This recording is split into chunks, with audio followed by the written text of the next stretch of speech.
In looking back, the signs were always there. The casual digs, the dismissive glances, the way I was always treated as an afterthought in my own marriage. But I ignored them. I loved my husband, Mark. I kept telling myself that if I just kept trying, if I was patient enough, things would change. They didn't.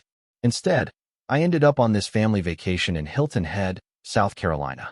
It was supposed to be fun and relaxing, but it turned into something else entirely, something I'll never forget. We had just arrived at the resort. Picture perfect, you know? White sand, palm trees, the sound of the waves. I was actually excited. I hoped, maybe naively, that this trip would be different, that my in-laws, Richard and Susan, would finally warm up to me, that we'd sit together, laugh, and actually bond as a family. I was wrong. That first night, we went to a nice restaurant. The waiter led us to a long table set for our group. Just as I was about to sit next to Mark, Richard piped up. "Oh, there must be some mistake," he said, shaking his head. "She'll need her own table." I blinked, thinking I'd misheard. "Excuse me." Susan didn't even look up from her menu. "It's just how we do things." I looked at Mark, waiting for him to say something, to tell them how ridiculous this was, that I was his wife, not some random stranger. Instead, he just sighed and shrugged. "It's just their way," he muttered. "Their way." So, I sat at my own table alone. I should have walked out right then and there, but I didn't. I told myself it was just a weird tradition, a one-time thing. It wasn't. The next morning, I got up early to go to breakfast with my family. I headed down to the hotel restaurant, expecting to see them waiting. They weren't. I texted Mark. No response. I wandered around for nearly half an hour before finding them already seated at a large table, halfway through their meal, laughing and chatting as if nothing was wrong, as if I didn't exist. I walked up, completely puzzled. "Why didn't you tell me you were coming down?" Richard barely glanced up. "We assumed you'd figure it out." Susan sipped her coffee. "It's just how we do things." I looked at Mark. He was already eating, acting like everything was perfectly normal. That's when it hit me. I wasn't part of their family. I never had been. And Mark, he wasn't on my side. The rest of the trip followed the same depressing pattern. Every meal, I ate alone. Every group activity, they casually forgot to invite me. They went on a private boat cruise, which I learned about from their damn Instagram. They did a formal wine tasting. I only realized when I walked past them in the foyer, all dressed up and heading out the door. I asked Mark about it later. "You could have texted me," I said, trying to keep my voice even. He just groaned again, as if I were the one being difficult. "It's just their way." That was the only answer he ever gave me. By the fourth day, I'd had it. I stopped trying. I stopped asking. They wanted me to be invisible? Fine. But they had no idea what was coming. I had my own way, too. That night, while they were out drinking and enjoying their perfect little family vacation, I went back to the hotel room and got to work. I wasn't just prepared to sit at a separate table. I was prepared to remove myself entirely. And they were about to feel it. I pulled up my email, opened the reservation confirmations, and got to work because, guess what? I had booked everything. The hotel bore my name. The rental car was paid for with my credit card. The dinner reservations were on my account. Susan had been looking forward to her resort spa day for weeks. Oh yes, I booked that too. I canceled everything. One by one, I wiped their precious little vacation off the map. Their rooms were canceled. Their rental car was gone. Their fancy dinner at the seaside restaurant was not happening. I even called the spa to politely advise them that Susan would not be attending. Then I packed my bags, took the rental car, and left. While they were clinking glasses and toasting to their ideal family dynamic, I was already driving down the highway towards Charleston.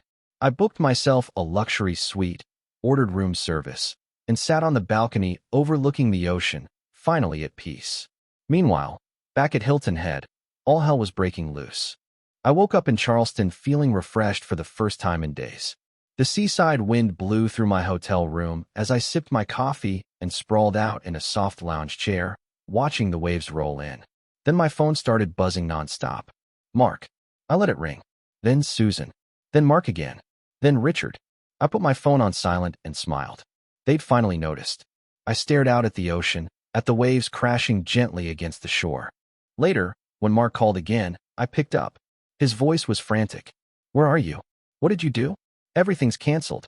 The hotel, the car, even Mom's spa day." I took a calm sip of coffee. I decided to have my own vacation, Mark. since I clearly wasn't welcome on yours. You need to come back and fix this, he demanded. No, I said, my voice firm. I think I've already fixed it. And I hung up. After I hung up on Mark, I sat there staring at my phone, my mind racing. Mark had known. He'd seen all of this before, and he still let me walk right into it. I wasn't just furious anymore. I was done. I poured myself another drink, leaned back in my lounge chair, and tried to enjoy the rest of the evening. But something kept nagging at me. If he'd lied about his ex-wife, what else had he lied about? I decided to do some digging. I opened Facebook and searched for her name, Rachel, Mark's ex-wife. I had never thought to look her up before, but now I needed answers. Her profile was private, but I scrolled through her mutual friends, searching for anyone who might be willing to talk. That's when I spotted her sister's profile, Lauren, and she had public posts. I clicked on one from 2 years ago, shortly after Rachel and Mark had split. Never let a man's family destroy you. Never let them convince you that you're less than you are. My sister deserved better. We all tried to warn her. Never again. My stomach lurched. I scrolled further and found an old comment from Sarah, Mark's cousin, the same one who had messaged me. I wish she'd listened to us. At least she's free now. Listen to them. I sat there, my heart pounding. I didn't know what to do. I could message Lauren. I could ask her what really happened, but was I ready to hear it? I stared at the screen for a long time. Then finally, I took a deep breath and typed, "Hey, this is going to sound really random, but I think we need to talk." She replied within minutes. Lauren didn't waste time. "Lauren, I was wondering when you'd reach out." That one message hit me like a punch to the gut. "Me? You know who I am?" "Lauren, yeah. We've been waiting for this to happen." I stared at the screen, my fingers frozen over the keyboard. "Me, we? What do you mean?" "Lauren, Rachel wasn't the first, you know. And she certainly wasn't the last." My breath hitched. "Me? What are you saying, Lauren?" "Lauren, I'm saying Mark has done this before, more than once. His parents have done this before, more than once. And if you're talking to me right now, I'm guessing you just went through it, too." I felt sick. This wasn't just some isolated incident. This was a game to them, a twisted little tradition they played with every woman Mark brought into his life. They never saw his partners as real family, just obstacles to be overcome. And Mark, he let it happen every single time. Me? Why didn't anyone tell me? "Lauren, we tried. But Mark always makes sure his girlfriends stay isolated. He tells them his family just has quirks or traditions. He makes sure they don't ask too many questions. Did he ever tell you Rachel was the problem?" I closed my eyes. He had. He'd painted Rachel as difficult, as someone who never understood his family, who always made drama over small things. But now I knew the truth. Rachel hadn't been dramatic, she'd been trapped. And now, so was I? Or at least, I had been until now. I didn't sleep that night. The realization that I had wasted years of my life on this man burned in my chest. But there was something else, too, something I couldn't quite put my finger on. Why had Mark called me so many times today? Why was he this desperate? Then, at 6 a.m., I got my answer. A text popped up from an unknown number. "Ma'am, this is Officer Daniels with the Hilton Head Police Department. We need to speak with you regarding a missing persons report filed by your husband." I sat up so fast I nearly knocked my phone across the room. A missing persons report? I scrambled to call back, my mind racing. The second the officer answered, I blurted out, "I'm fine. I'm not missing." A pause. Then, "Ma'am, are you saying you left voluntarily?" "Yes, obviously, I left voluntarily. My husband knows exactly where I am. He's been calling me nonstop." The officer sighed. "Your husband reported that you left without explanation and haven't been answering his calls. He said he was concerned for your safety." I clenched my jaw so hard my teeth ached. This wasn't concern. This was control. Mark hadn't been worried about me. He had been trying to force me to come back. I took a deep breath. "Officer, I am perfectly fine. I am in Charleston. I left Hilton Head by choice. I am not missing, and I do not want my husband contacting me." A pause. "Would you like to file a formal request for no further contact?" I hesitated, then finally exhaled. "Yes, I would." And just like that, I drove the first legal nail into the coffin of my marriage. Less than an hour later, my phone buzzed with a new text. This time, it was from Susan. "I cannot believe you would humiliate us like this." I laughed out loud. I ignored it. Then another message from Susan. "You made Mark involve the police. Do you have any idea how this looks?" "Oh, I made Mark involve the police. I rolled my eyes and took another sip of my coffee. Then the messages kept coming. Susan, this family has done nothing but try to welcome you. Susan, you're being incredibly selfish. Susan, you need to come back and fix this. And finally, from Susan, if you don't come back, Mark is going to make things very difficult for you. I froze. This wasn't even subtle. It was a threat. I sat back in my chair, rereading the message over and over. I had thought this was just about control, just about their twisted little family games. But now I realized something much worse. They weren't just trying to humiliate me, they were trying to break me. And if I didn't do something fast, Mark was about to make sure they succeeded. I stared at Susan's text for a long time. If you don't come back, Mark is going to make things very difficult for you. It wasn't just a warning, it was a promise. I could feel it now, the shift. This wasn't just them being cold or dismissive. This was a battle, and I was supposed to roll over and lose. But I wouldn't. Not this time. I cracked my knuckles, took a deep breath, and sent one single message back. Me.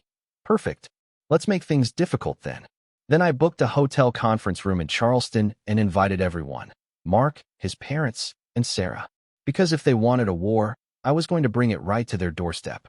The next morning, I sat in the conference room waiting. The long wooden table was set with nothing but bottled water and the thick silence of anticipation. I didn't have to wait long. The door slammed open. Mark stormed in first, his jaw clenched so tightly I thought his teeth might shatter.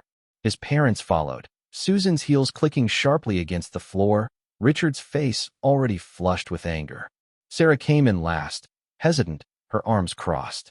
She gave me a slight nod. I had no idea if she was there as a witness, a mediator, or just for the front row seats to the coming implosion. I leaned back in my chair. Glad you could all make it.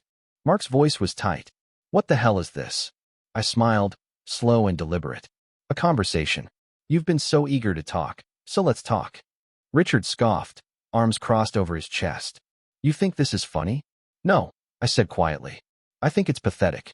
I think you people play sick little games with the women in your family, and you finally picked the wrong one. Susan's eyes narrowed. You abandoned us. I laughed. I actually laughed. Oh, did I abandon you?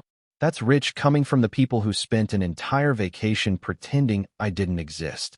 Mark sighed heavily, gripping the back of a chair. You're blowing this out of proportion. That was it. That was the moment. I slammed my hands down on the table so hard that Susan visibly flinched. I am your wife. My voice resonated in the room, cold and clear. Not a stranger, not some random outsider. I am your wife, and you let them treat me like nothing. I stabbed a finger at Mark. And you knew this wasn't the first time. You knew exactly what was happening, and you let it happen anyway. His face lost all color. Susan cut in quickly, her voice sharp. We were just following tradition. I shot back. It's not tradition, it's control. It's a test, and you fail every woman who walks into this family. Mark shook his head. You're overreacting. I grabbed my phone, pulled up the text from Lauren, and threw it onto the table in front of him. Read it. He hesitated. Read it. I repeated, my voice low and dangerous. Mark reluctantly picked up the phone and scrolled. I watched his face tighten with every word. Then he threw the phone down as if it had burned him. This isn't proof of anything. Richard crossed his arms. You're dredging up old stories. It has nothing to do with us. I turned to Susan. Is that right? Because last night you sent me a message threatening me. You told me if I didn't come back, Mark would make things difficult. Her mouth snapped shut. Sarah let out a low whistle. Damn. Mark whipped his head towards his mother, his eyes hardening. What did you do? Susan stiffened. I was trying to make her understand. Understand what? Mark's voice rose. That you've been playing this game for years? That you did the same thing to Rachel? Richard shifted uncomfortably. Susan shot him a desperate look, but the damage was done. Mark's jaw ticked. Jesus Christ. And just like that, I saw it. The crack. The tiniest fracture in his carefully constructed loyalty to his parents. The moment he realized I hadn't been wrong, that I had never been wrong. Mark turned back to me. For the first time, he actually looked unsure. I stared at him, waiting to see if he would finally say something that mattered. But then he ran a hand through his hair. I can fix this. My stomach dropped. That was his first instinct. Not an apology, not regret, not a goddamn ounce of empathy. Just fixing the optics. I leaned back, exhaling slowly. You really don't get it, do you? Silence. I stood up, adjusting my bag. I'm not coming back, Mark. That jolted him into action. Wait, what? I'm done. His eyes widened. Sarah snorted derisively. Dude, how have you not figured that out by now? Susan's voice turned shrill. This is ridiculous. You're throwing away your marriage over a misunderstanding. I shook my head. No, Susan. You threw it away. You and Richard, with your sick, twisted way of treating people. Mark was just too weak to stop it. Mark reached for my arm, but I stepped back out of his reach. Wait, let's talk about this. I held up my hand, stopping him. No, Mark. You talk. You make excuses. You let them control you. But I'm done listening. I grabbed my phone and walked to the door. Mark's voice was almost desperate now. Wait, where are you going? I turned back, staring at him one last time. I'm leaving. Susan scoffed. You can't just leave a marriage. I met her gaze, my expression utterly blank. Watch me. Then I walked out the door. It took 6 months to finalize the divorce. Mark tried everything, begging, pleading, blaming, even accusing me of overreacting, but I never looked back. Sarah stayed in touch. She told me things imploded after I left. Apparently, Mark finally confronted his parents, and it wasn't pretty. Richard called him weak. Susan cried, saying I had brainwashed him. For the first time, Mark saw them for who they truly were. It didn't change anything for me. I was already gone. I moved back to Charleston permanently. I found a new apartment, reconnected with old friends, and started rebuilding my life. One night, months later, I got a text from an unknown number. Mark, I see it now. I'm sorry. I stared at it for a long time. Then, with a deep breath that felt like releasing years of pent-up tension, I deleted it. Because for the first time in what felt like forever, I was free. Thank you for watching. If you haven't subscribed yet, please do so and hit the notification bell to stay updated with more shocking real-life stories happening around.